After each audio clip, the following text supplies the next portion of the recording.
একটা হচ্ছে প্রচুর অ্যাম্বিশন থাকলে তাকে যেন তেন প্রকার সেখানে পৌঁছতে হবে, কারোর মাথায় হাত দিয়ে, কারোর মাথায় পা দিয়ে, কারোর টপকে, সেই জন্য অ্যাম্বিশনের দরকার নেই।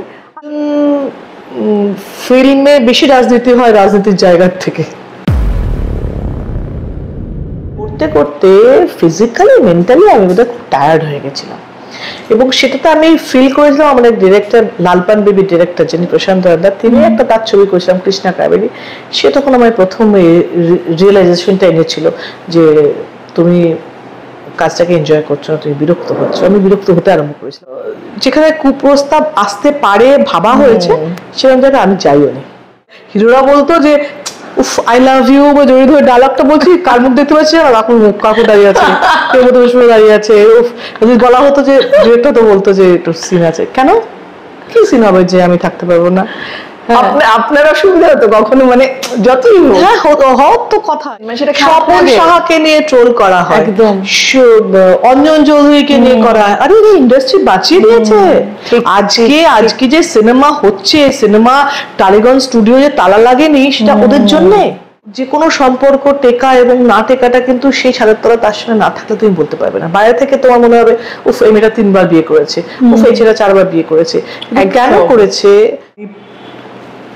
ফাইন্যান্সিয়াল এস্টাবলিশড আমি আমার 14 বছর 15 বছর বয়স থেকে, আমি সামাজিক যশ প্রতিপত্তি সব দিক দিয়ে, কিন্তু আমি এখনো আমার বাবার ছাতাতলায় থাকতে চাই, আমার স্বামীর ছাতাতলায় থাকতে চাই, আমার ছেলের ছাতাতলায় থাকতে চাই। আমার কোনো লজ্জা নেই। আমার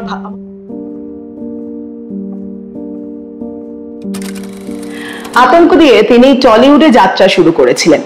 তারপর প্রথম ছবির পরই দর্শকেরা বুঝিয়ে দিয়েছিলেন তিনি আসলে তাদের কতটা একান্ত আপন। এরপর একাধিক ছবি, প্রত্যেকটা ছবি প্রায় হিট, কিন্তু জনপ্রিয়তার শিখরে থেকেও কখন সরে আসতে হয় তিনি সেটা জানেন। যখন যে ময়দানে থেকেছেন মন দিয়ে সেই কাজটাই করেছেন, মানুষের মন জয় করেছেন। তিনি শতাব্দী রায়, এবং প্রায় 7-8 বছর পর আবারও লাইট ক্যামেরা অ্যাকশনের সামনে ফিরলেন তিনি। দিদি কেমন আছেন আগে বলুন? ভালো আছি, ভালো আছি। একদম আমরা ছবি নিয়ে কথা বলছি আপনার সঙ্গে, এটাই বোধহয় আমাদের সবচেয়ে বড় প্রাপ্তি। বাৎসরিক মৈনাক ভৌমিকের ছবি বাৎসরিক মুক্তি পাচ্ছে 6 জুন, এবং সেই ছবি নিয়ে দিদিকে আমরা আজকে পেয়ে গেছি।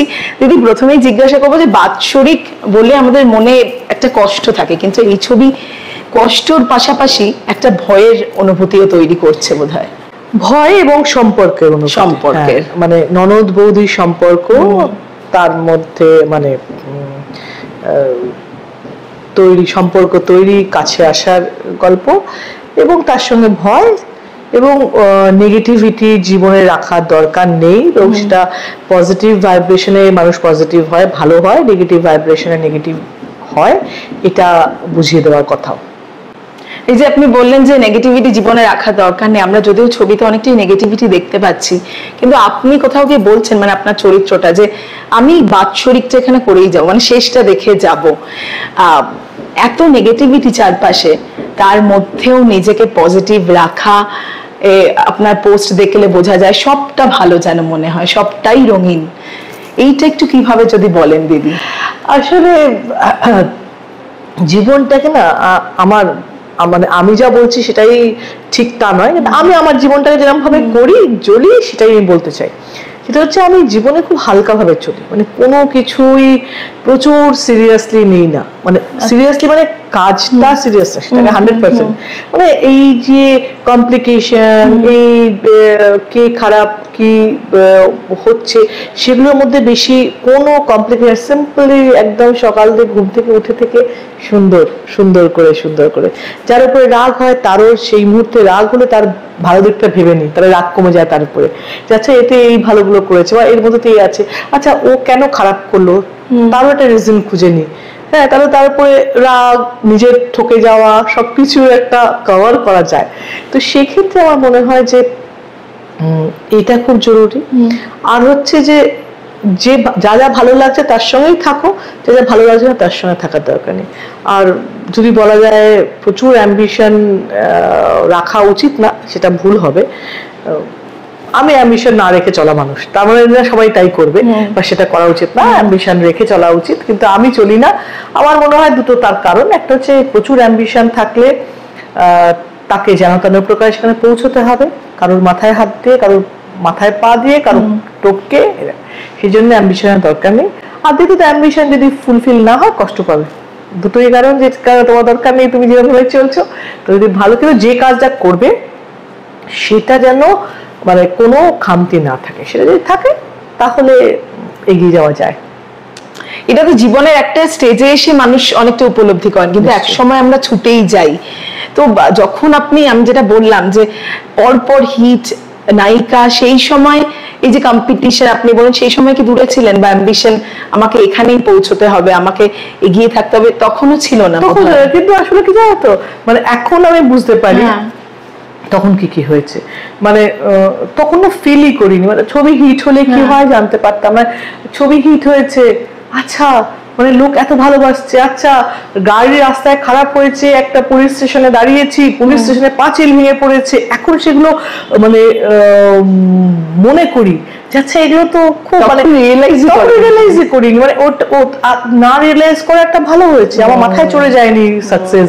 এবং সেকেন্ডলি আমার মনে হয় এখন না, মানে অহংকারের কথা নয়, কিন্তু অনেক কিছু দেখে মনে হয় এগুলো তো আমি পেয়ে গেছি, এগুলো তো আমি পেয়ে এসেছি, মানে এগুলো আমার কাছে নতুন কিছু লাগে না, বা কোনো ভিড় করো এগুলো মনে হয় যে এই ক্রেজ এইসব তোমায় দেখে এসেছি, মানে জীবনে প্রচুর পেয়েছি, ভগবানের কাছে কৃতজ্ঞ। প্রতিদিন সকালে উঠে আমার মনে হয়, প্রতিদিন আমার প্রতি মুহূর্ত মনে হয় অনেক দিয়েছে ভগবান আমাকে। তো সেই জন্য কোনো মানে এটা করলে ভালো হতো, এটা না করলে ভালো হতো এরকম কিছু না, যা ভালো হয়েছে সেগুলোই ভালো আমার জন্য।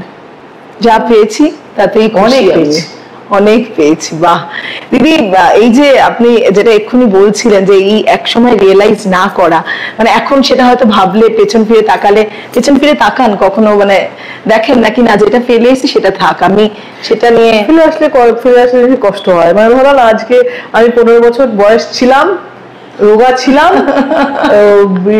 সুন্দরী ছিলাম, এগুলো আছে, এগুলো ভাবলে কষ্ট হয়। এবং আমার মেয়ে মাঝে মাঝে উঠে বলে তুমি কি রোগা ছিলে, কালকে বললো, আমি একটা গান দেখালাম, বললাম বাবা আমি পাতলা ছিলাম। তো এই ছিলামের নিশ্চয়ই কষ্টের। আসলে যেটা মনে হয় যে আমার যেটা ধারণা যে বয়সে মানে এটাতে যা যা হারানো হয় সেগুলো খুব দুঃখের হয়। বাদ বাকি আমি আবার ভাবি যে যদি এই সময় না জন্মাতাম, আমার এই গ্রাফিক আমার কেরিয়ারটা এরকম ভাবে চলতে পারতো না। আমি যদি মনে করি, আমি অনেক সময় বলতাম যে আমরা ফলতা, আমাদের বাংলা ছবি ফলতা অব্দি আমাদের দৌড় ছিল, ফলতা নয় শিলিগুড়ি। এখন ফ্রান্স যাচ্ছে বাংলা ছবি শুটিং করতে, আমরা আমেরিকায় শুটিং করতে, আমরা ওগুলো পাইনি, কিন্তু আমরা যেটা পেয়েছি সেটা অনেক পেয়েছি। যে হিট পেয়েছি সেগুলো পাচ্ছে না, যে মানুষ এখনো মনে রেখেছে সে পাওনাটা পাওয়া ফলতা গিয়েও পাওয়া গেছে। সেটাই মানে কোথাও না কোথাও মাপ আছে ভগবানের, যে এটা হলে এটা, এটা হলে ওটা, তো যেটা দিয়েছে এটা ভালো দিয়েছে। একদম দিদি, কিন্তু এই যে মানে একটা সময় পুরোপুরি সরে আসা অভিনয় জগৎ থেকে, এবং শতাব্দী রায় অভিনেত্রী হিসেবেই সবার আগে মানুষের কাছে আজও সেইটার কতটা ডিসিশনটা নেওয়াটা কতটা কঠিন ছিল, মানে নাকি কতদিন ভেবেছেন কিভাবে? যখন না কাজ করার সময় আসলে অনেক বেশি কাজ করেছি, মানে অনেক প্রচুর, এক বছরে 10টা ছবিও করেছেন, 10টা ছবি রিলিজ হয়েছে একসঙ্গে, সব হলে আমার ছবি, এরকমও হয়েছে, সব মহরত আমার এরকমও হয়েছে। তো সেই জন্য অনেক কাজ করেছি, পরে কোনো রিপিট হতে আরম্ভ করছে, বা সেই বড়লোকের মেয়ে, সেই কলেজ যাচ্ছে, সেই ঝগড়া করছে, সেই হিরো প্রেয়ার পড়ছে, আমার মনে হয় সেগুলো খুব। আর তখন তো আর বাংলা ছবিকে বা কোনো ছবিকে, কোনো ইন্ডাস্ট্রি তো অন্য এক্সপেরিমেন্টাল ছবি করছিল না, কমার্শিয়াল ছবি আমরা করছিলাম মেনলি।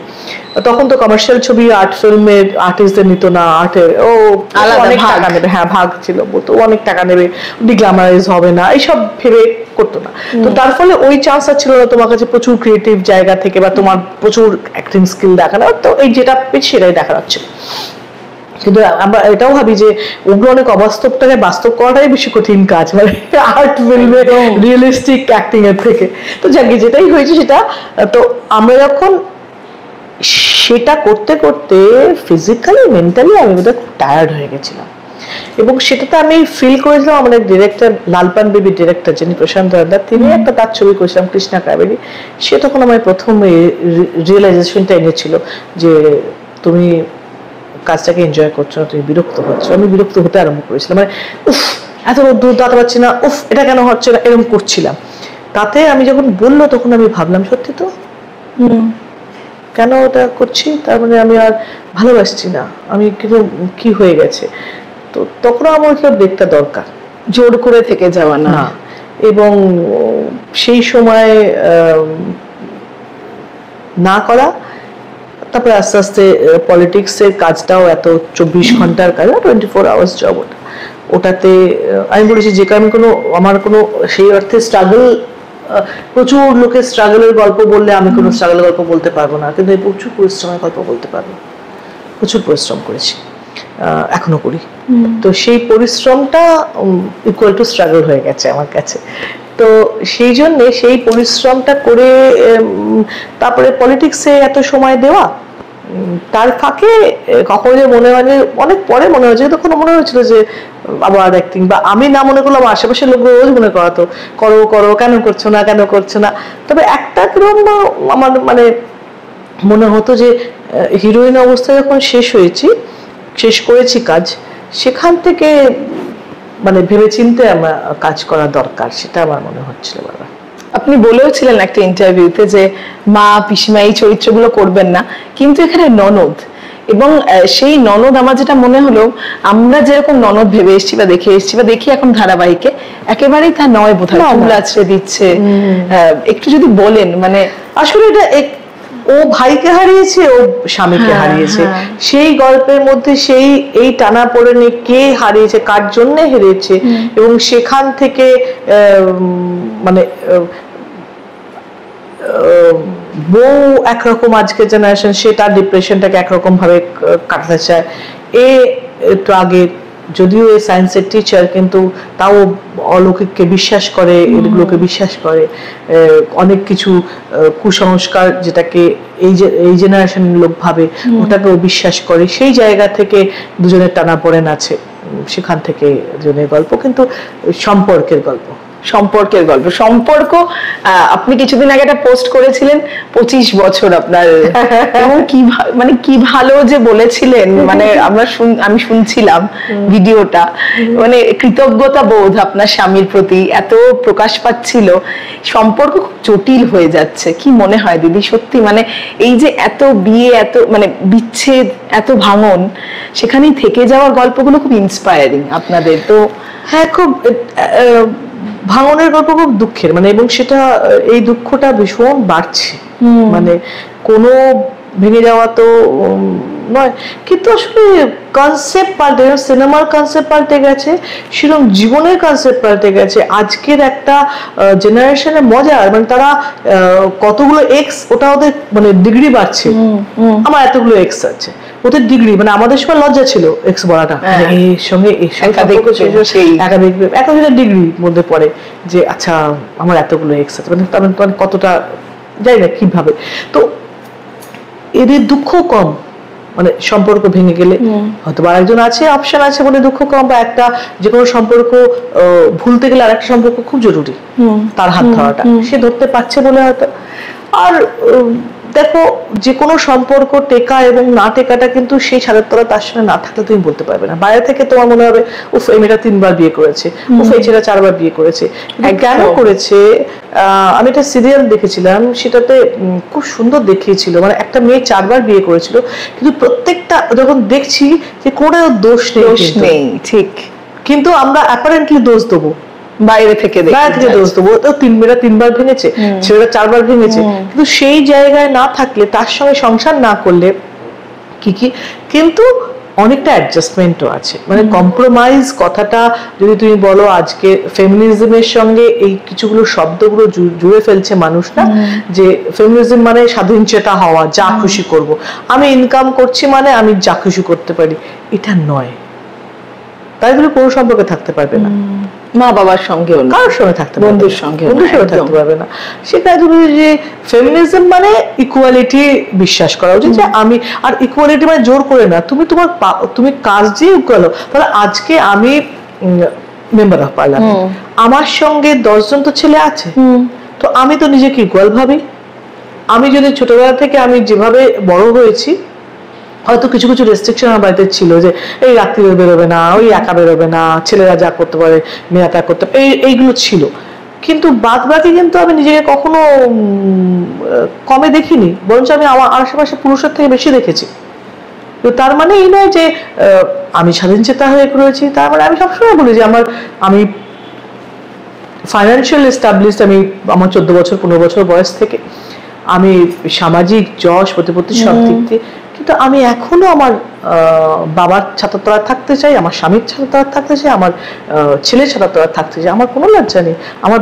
আমার কাছে এই যে আমার স্বামী আমাকে প্রোটেক্ট করছে, আমার ছেলে আমাকে প্রোটেক্ট করছে, আমার বাবাকে, এটা আমার কিন্তু ওদের ভালোবাসার প্রকাশ আমি পাই আমার মধ্যে, লজ্জার নয়। কিন্তু এখনকার জেনারেশন ভাবে পজিটিভ হচ্ছে, মানে আমার স্পেস চাই, আমি চাই না আমায় যে ভালোবাসবে বা আমি যাকে ভালোবাসবো তাকে পুরো আঁকড়ে ধরে ভালোবাসবো। তো সেটা হচ্ছে সময় পাল্টে যাওয়া। তো হয়তো আজকের সময় আমি পিছিয়ে থাকার গল্প বলছি, কিন্তু তাতেই আমার 25 বছর সম্পর্ক বেঁচে থাকার গল্প। আমি যদি চাইলে আমি বলতে পারতাম কালকে থেকে আজকে গিয়ে বলতে পারি কাল থেকে তোমার সঙ্গে থাকবো না, কে আটকাবে আমায়? কে আটকাতে পারতো আমায়? না। তার মানে কি সবকিছু আমি যা চেয়েছি তাই চলে লাইফে, বা আমার স্বামী যা তার স্ত্রীকে চেয়েছে সে আমি সবকিছু, তা নয়। কিন্তু কোথাও যেন দুজনের জন্য কম্প্রোমাইজ করে গেছি। কম্প্রোমাইজ শব্দটা নেগেটিভ অর্থে নয়, অ্যাডজাস্টমেন্টটাও, মানে অনেক ডায়লগ বলার ক্ষেত্রে, ছবি ডায়লগের ক্ষেত্রে খুব ভালো যে কম্প্রোমাইজ না অ্যাডজাস্টমেন্ট, এই সেই যেটাই হোক, আলটিমেটলি ভালোবাসার স্বার্থে থাকা, মায়ার স্বার্থে থাকা। ভীষণ মায়া, একটা সম্পর্কে তো মায়া থেকে যায় না, ভালোবাসা নাই থাকতে পারে, কিন্তু মায়া থাকে, সেই মায়ার জন্য থেকে যাওয়া।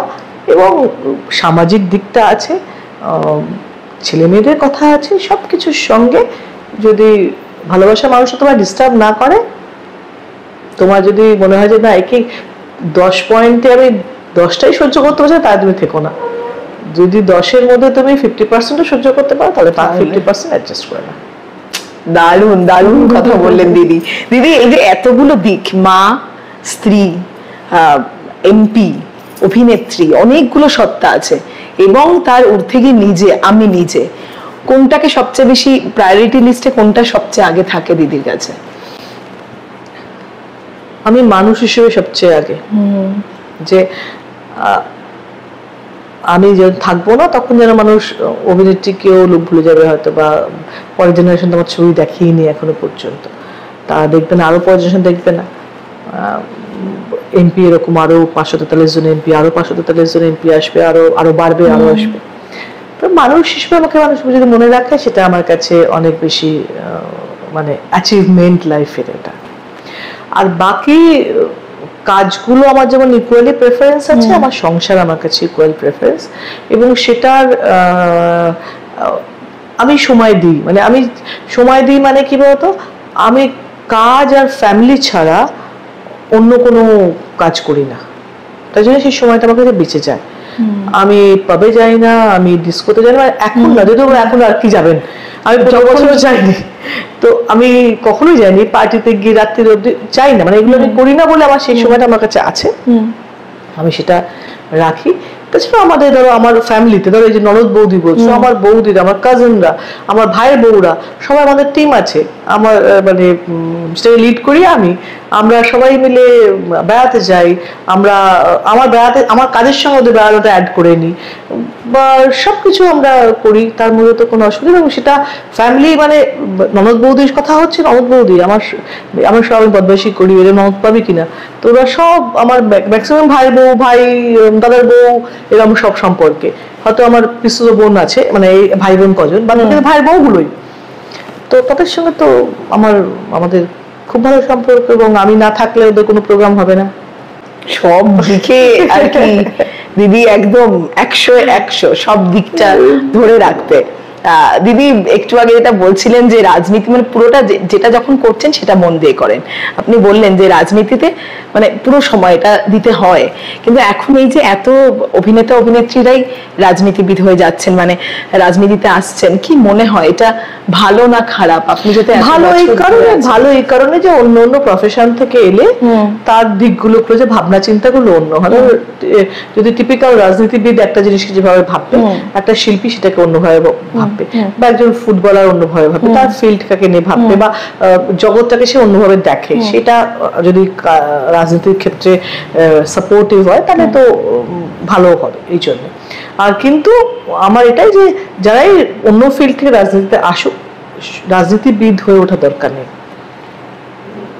আমি মনে করি না আমি রাজনীতিবিদ হওয়া দরকার নেই, কিন্তু যদি এমপি হয়, যদি এমএলএ হয়, যদি কাউন্সিলর হয়, অন্য জগৎ থেকে আসা মানুষ, তাহলে সেই কাজটা 100% করতে, সেই দায়িত্বটা, এটা বড় দায়িত্ব হবে। তো সেই জন্য বাইরে যারা বলে যে এটা করলো না, এটা হয় না, সেটা একদম ফেক। মানে তুমি যতক্ষণ না এই সিস্টেমের মধ্যে ঢুকবে ততক্ষণ, আমি মাঝে মাঝে বলি, সেটা অহংকারের কথা নয়, আমি বলি যে সেই লোকটার সঙ্গে আমরা আলোচনা করব যে আমার ডিজিগনেশনে আছে, কারণ আমার হাজবেন্ড কি, আমার বাবা কি, আমার ছেলে কিন্তু আমার কাজ বুঝতে পারবে না। আমি অন্য কাউকে এক্সাম্পল দিচ্ছি একদম, কারণ যদি আরেকটা এমপি কিন্তু আমার কাজ বুঝতে পারবে, সত্যি সে কি করতে পারছে, কি করা উচিত, কি করা ছিল, কি করতে পারলো না, বলবে। যতক্ষণ না একটা সিনেমার, আমি সিনেমার ক্ষেত্রেও বলি যে তপন সিনহার সিনেমার রিভিউ যদি একটা তপন দাস এসে করে, আমি একদম অ্যাকসেপ্ট করি না। কারণ তুমি যদি তপন সিনহার ছবি তরুণ মজুমদার করে, সে তার প্রমাণ দিয়ে এসছে, সেই অভিজ্ঞতা। আজকে যদি জিৎ, কৌশিক, শিবু এদের করে, তাহলে বুঝতে পারবো যে হ্যাঁ, এদের একটা নিজস্ব কাজের ক্ষমতা প্রমাণ দিয়ে তারপর আরেকজনের সমালোচনা করছে।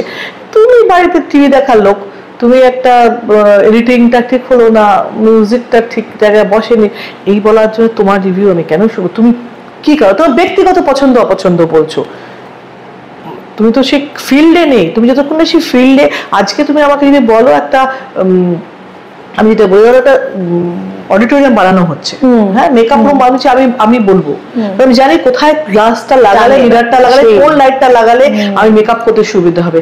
আমি যদি তোমাকে পাঠাই, তুমি বলতে পারবে না, কারণ তুমি জানো না এটা কি করা হবে। আমি তোমার ফিল্ডটা আমি পারবো না।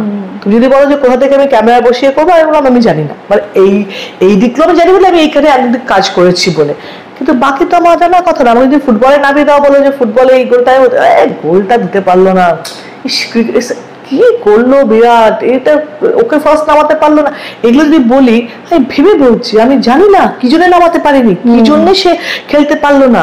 তো সেই জন্য আমি যতক্ষণ না আমার ফিল্ডে আমার জায়গা থাকার লোক হয়, গল্প করতে পারি, গল্প ধরে না, কিন্তু ডিসকাশন তুমি যদি ডিবেট করো, তার সঙ্গে করবো যে আমার জায়গায় আছে, তুমি জানবে না, সমান কারণ এই জন্য তুমি রেসপেক্ট করতে পারবে, তুমি জানবে যে আমি ঠিক বলছি কি ভুল বলছি। একদম একদম, তর্ক তার সঙ্গে করা উচিত যে তোমার কাজ জানে, তার সাথে সময় নষ্ট করা, ওয়েস্টের সময়, এনার্জি, তোমার এনার্জি।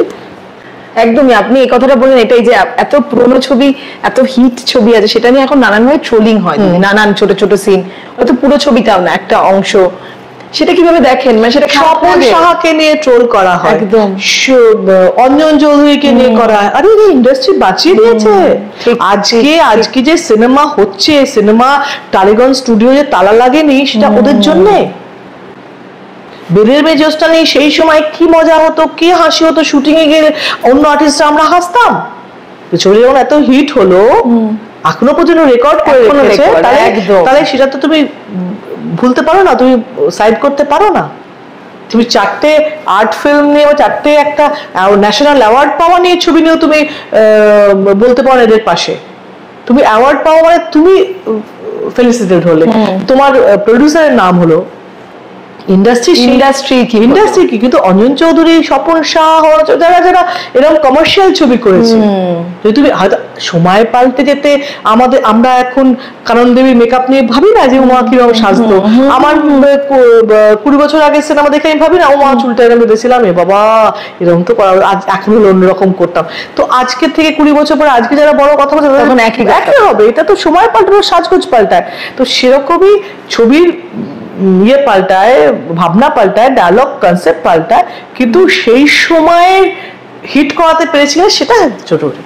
ইন্ডাস্ট্রি চালাতে পেরেছে না। একদম একদম একদম। হ্যাঁ দিদি, আপনার কথা শুনতে শুনতে একটা কথা মনে পড়লো, একটু আগে যেটা বলছিলেন যে আমি কখনোই কাজ এবং আমার ফ্যামিলি, এই যে এখন একটা শব্দ পিয়ার, এইটা যতটা তুমি বেশি করতে পারবে তত কাজের সুবিধা, তুমি যত বসবে, এইটা কি আপনাদের সময় কমছে না? আপনি আমার পিয়ার হচ্ছে, যদি তুমি নাম্বার দাও আমাকে মাইনাসে যত ইচ্ছে দিতে পারো, -1000 পৌঁছতে পারো। আমার মতো খারাপ পিয়ার কিছু নেই। মানে আমার সঙ্গে যে মেশে, বাইরে থেকে হয়তো অনেকে অহংকারী ভাবে বলে, মেশার পর বলে যে না, কিন্তু মেশা অবধি, মানে আমার সাথে মেশো ওই অবধি তুমি ওয়েট করো, তারপরে আমার আর কোনো কানেকশন নেই, কিচ্ছু নেই। মানে আমি যে তোমার একটা বলবো, দেখি তো অনেকে যে এটা একটু করে দাও, এটা বল, আমার ভীষণ লজ্জা। তাদের কাজের অসুবিধা হয় না? হ্যাঁ নিশ্চয়ই নিশ্চয়ই, কিন্তু ওই উপরবেলা যেটা আছে আমার কাছে লেখা আছে, সেটা হবে, সেটাই পাবো। সেটাই পেয়েছেন? সেটাই পেয়েছি। আমি আমি মনে যদি না করে হয়েছে, আমি সবকিছুই এটাই ভাবি নিজেকে, না করে যদি হয়েছে। যেমন আমি তেতো খাই না, মানে জীবনে কোনোদিন তেতো খাইনি। তো মা যখন রাগ করতো যে তেতো খাওয়ানি, আর মা এতগুলো বছর যখন তেতো ছাড়া চলে যাচ্ছে, বাকি জীবন চলে যাবে। তো সেরকম পিয়ার ছাড়া যদি এত বছর চলেছে, বাকি জীবন চলে যাবে। দিদি কখনো কুপ্রস্তাব পেয়েছেন সেইভাবে? না, সেই মানে সেই গন্ডিটা বোধহয় করে না, সেটা তার কারণ দুটো ছিল। তখন আমি ছোট ছিলাম অনেক। হ্যাঁ। দ্বিতীয়ত আমার বাবা সবসময় সঙ্গে থাকতো, মানে সঙ্গে থাকা মানে ফ্লোরে থাকতো। আমার হিরোরা বলতো যে উফ আই লাভ ইউ, বা জড়িয়ে ধরে ডায়লগটা বলছি, কার মুখ দেখতে পাচ্ছি, আর কাকুর মুখ, কাকু দাঁড়িয়ে আছে, কেউ মতো বসে দাঁড়িয়ে আছে। উফ, যদি বলা হতো যে ডিরেক্টর তো বলতো যে একটু সিন আছে, কেন কি সিন হবে যে আমি থাকতে পারবো না? আপনার অসুবিধা হতো কখনো? মানে যতই হ্যাঁ হওয়ার তো কথাই। এবং আমার বর এখন বলে, যখন রোমান্টিক সিন দেখা যায়, বলে আব্বা কি এখানে বসেছিল, তখন কিস করছিল, তো সেটাই। কিন্তু আসলে সেটা একটা কারণ। আর যেখানে কুপ্রস্তাব আসতে পারে ভাবা হয়েছে, সেরকম জায়গায় আমি যাইও নি, সরে এসেছেন আগে থেকেই। মনে হয়েছে দরকার নেই। একদম। বাৎসরিক আসছে দিদি, বাৎসরিক নিয়ে একটাই কথা বলবো যে বাৎসরিক মানে শব্দটা খুব কষ্ট দেওয়ার। দিদির কাছে কি মানে বাৎসরিক বলে প্রথম কি মনে পড়ে? আমার মা চলে যাওয়া মনে পড়ে। আসলে আমি যে বয়সে এসে দাঁড়িয়েছি, এখন হারানোর বয়স। তো সত্যি আশেপাশের মানুষগুলো হারিয়ে যাচ্ছে, সম্পর্কগুলো হারিয়ে যাওয়া। মানে আমার মনে হয় যে সৌমিত্র বাবু যখন অনিল চ্যাটার্জি মারা গেলেন, অনিল বাবুর বাড়িতে আমি আর সৌমিত্রকে একসঙ্গে গেছিলাম। যখন বেরোচ্ছিল তখন আমি বললো, চিন্তা ভয় করছে এবার আমার চলে যাওয়ার সময়। একদম বাড়ির কথা বলবে না, একদম বলবে না এরকম কথা। হ্যাঁ, মানে হয় না বন্ধু বান্ধব সার্কেল বা সিনিয়র। তো আমি এখন যখন একটা ছবি দেখি কতগুলো আর্টিস্ট আমাদের নেই, কতগুলো শিল্পী আমাদের নেই, কত আমার কোস্টার নেই। তো মাঝে মাঝে ভীষণ আমার এক সময় হয়েছিল, মানে ভীষণ ওদেরকে দেখতে ইচ্ছে করে হঠাৎ করে কিছু না। আমি সেদিনকে খুব সৌমিত্র ব্যানার্জি, নারুদা, আমরা অনেক ছোট ভিলেন করেছে আমার সঙ্গে। তো হঠাৎ নারুদার কথা খুব মনে হচ্ছিল। আমার মনে আছে আমি, তাপস পাল আর সৌমিত্র ব্যানার্জি তখন একসঙ্গে অনেক ছবি করতাম, মানে হিরো হিরোইন ভিলেন। তো আমি একদিনকে বলেছিলাম, উফ আমার না খুব গুরুদক্ষিণাই তো। হ্যাঁ, গুরুদক্ষিণা অনেক অনেক। তখন আমরা শুটিং করছি একটা অডিট, আমি আমার খুব গরম হচ্ছে। বললো কেন? কি হচ্ছে? না যে তোমার এত এসএমএস তো ব্যাপার নেই, গরম হচ্ছে। ও আসলে কারণ হচ্ছে কি বলতো, এক মুখ দেখতে দেখতে তুমি আমি তিনজন যদি মুখ দেখে দেখে আমার গরম হচ্ছে। বলে আমার সঙ্গে ছবি করিস না এখন। সেই রাগ নিয়ে তাপস পালের সঙ্গে অনেকদিন রাগাই চলেছে। তো যদি মনে হয় তাহলে করোনা আমার সঙ্গে ছবি, না গরম হচ্ছে একই লোক দেখে, এরকম হয়ে গেছিল। সেই মানুষগুলোকে আমি খুব মানে মনে হয় মিস করা। আর আমার মায়ের চলে যাওয়াটা আমার কাছে মানে এখন মনে হয় যে সত্যি তো, কারণ মায়ের তো সারা জীবন থাকে না। কিন্তু আমি তখন ভাবিনি, আমি তো কোনো মা চলে যাবে ভাবিনি যে মা চলে যাবে সারা জীবনের। মনে হয় যে সারা জীবনে থাকার কথা ছিল। এত প্রাণোচ্ছল, এত অ্যাক্টিভ, এত ভালোবাসার একটা মানুষ। মানে শুধু মা, আমার মা না, সবার মায়ের সবার কাছে প্রিয়, কিন্তু আমার মা সবার কাছে প্রিয় ছিল। শ্বশুর বাড়িতে প্রিয় হওয়া খুব কঠিন কাজ। আমার মা ননদ, দেওর, ভাগ্নেদের এত প্রিয়। সেই মানুষটা আমার কাছে ভাবতেই পারা যায় না যে চলে যাবে। মানে ওটা ভাবিনি, ওই মানে চ্যাপ্টারটাই আমার কাছে কোনটা আসেনি।